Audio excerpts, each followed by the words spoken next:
I've got this little corner next to my bike store that I built last year where I keep my brown bin. But at this time of year, the weeds overgrow around it and the grass underneath it dies. So I could do with a bit of a base for it to sit on to get rid of that problem, which gives me the perfect place to do a trial on resin bound gravel. So I'm going to build a perimeter of blockwork and a strong concrete base. But most importantly, I'm going to mix and lay some resin bound gravel, which is normally only ever used by contractors. So I can see if it's possible for the average DIYer to use it for small jobs. I mean, how difficult can it be?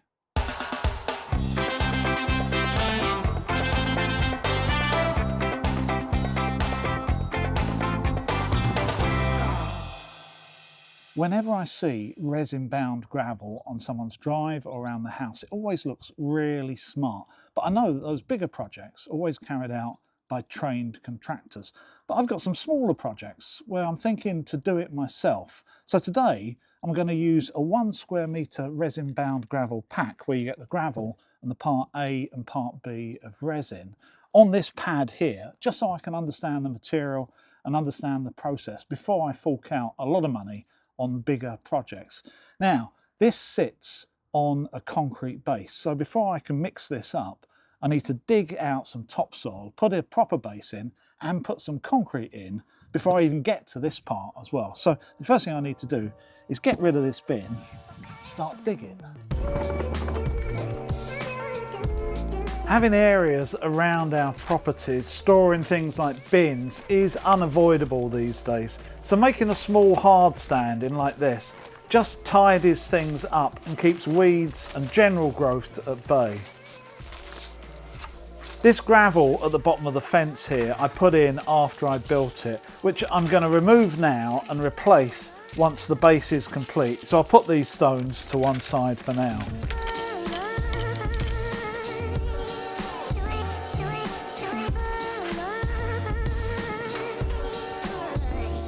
I'm going to be using 60mm deep blocks, so I'm cutting the ground to 100mm or 4 inches from where I want it to end up, which will give me a little bit of a concrete base that the blocks can sit on, just to act as a foundation for them.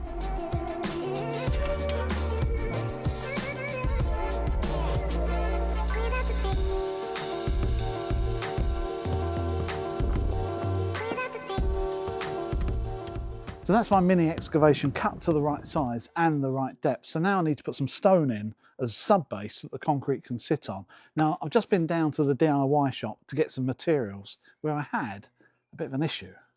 So I'm here at my local Block and Quell to pick up some aggregate for this little base.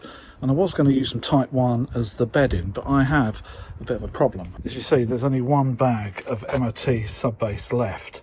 And the other thing that's quite surprising is how expensive it is per bag. That's £5.75. If we look at standard gravel, this is 10mm gravel, it's £4.40. And then even standard ballast is £4.20. So this Type 1 sub base that I was going to use, but I haven't got any of anyway, is blimmin' expensive. So I'm thinking instead, I might as well just use concrete.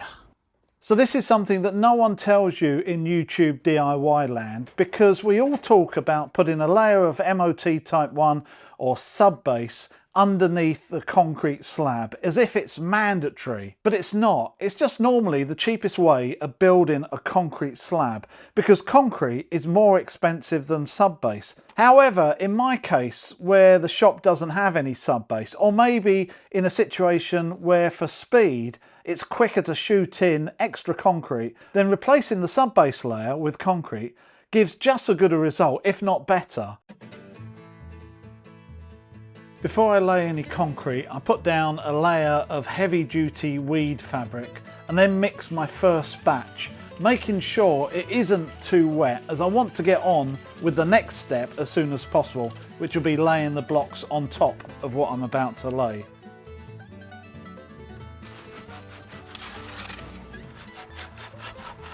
And the whole thing was going absolutely fine until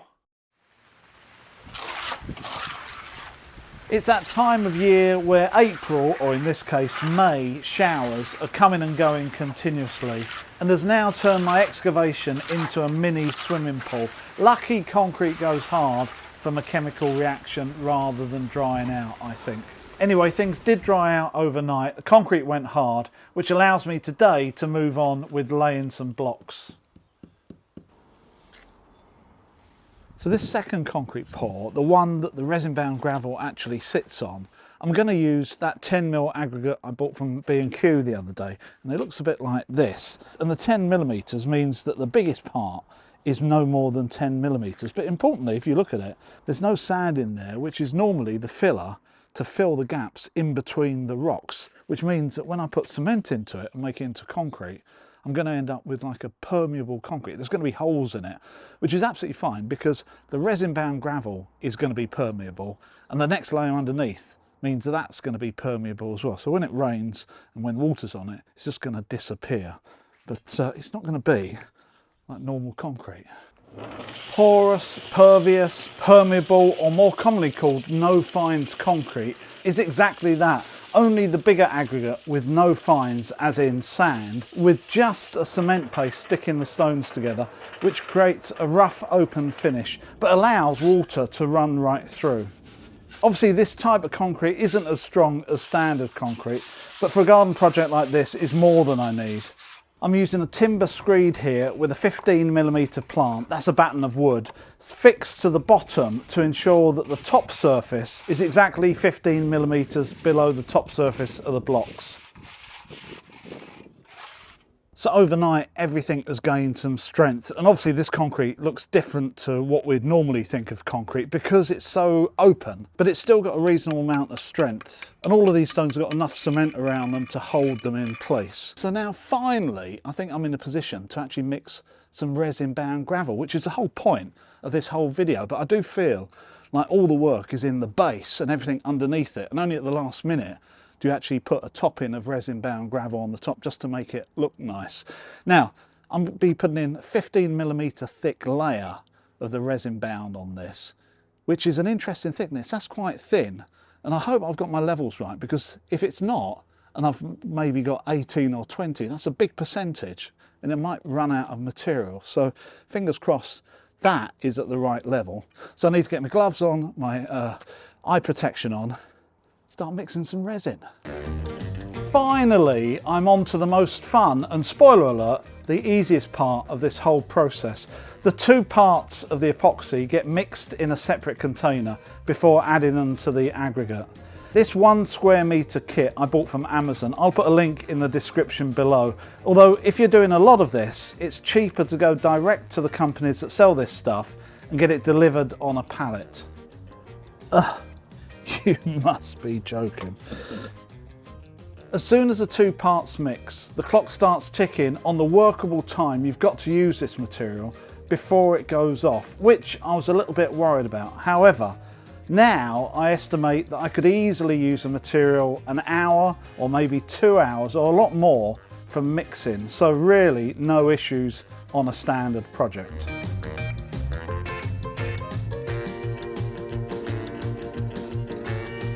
The instructions say once it's mixed, it does go this sort of cloudy colour, and that's how you can tell that it's fully mixed. Now obviously it's starting to do that, but it needs a little bit more. Lovely. There you go. Okay.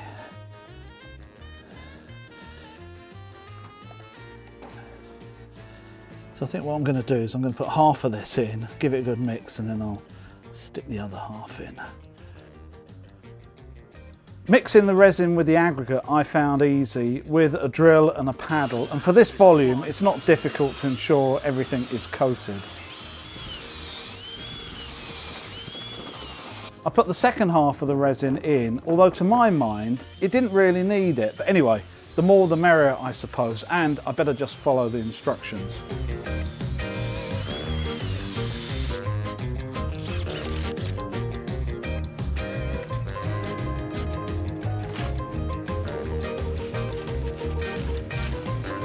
Troweling this mixture reminds me of making those Rice Krispie bars as a child.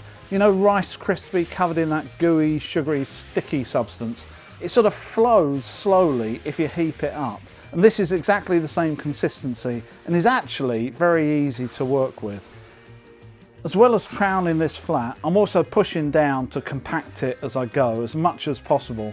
And if you're doing a large area, it's sort of important to make sure you keep an live edge. That means that you've got an edge that's always just been put down, so the new batch can mix in properly with the old batch, so everything looks consistent.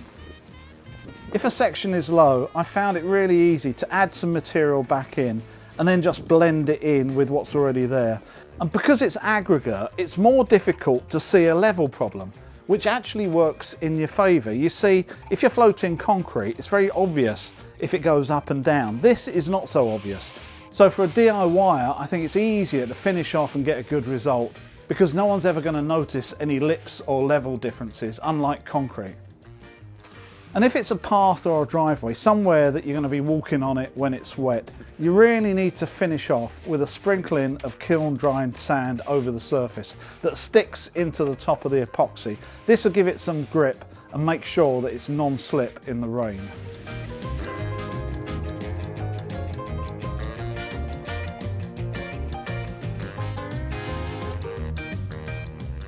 So after only 5 or 10 minutes, my 1 square metre was done, and I found clearing up really easy using acetone, which clears away the resin off your tools without a fuss.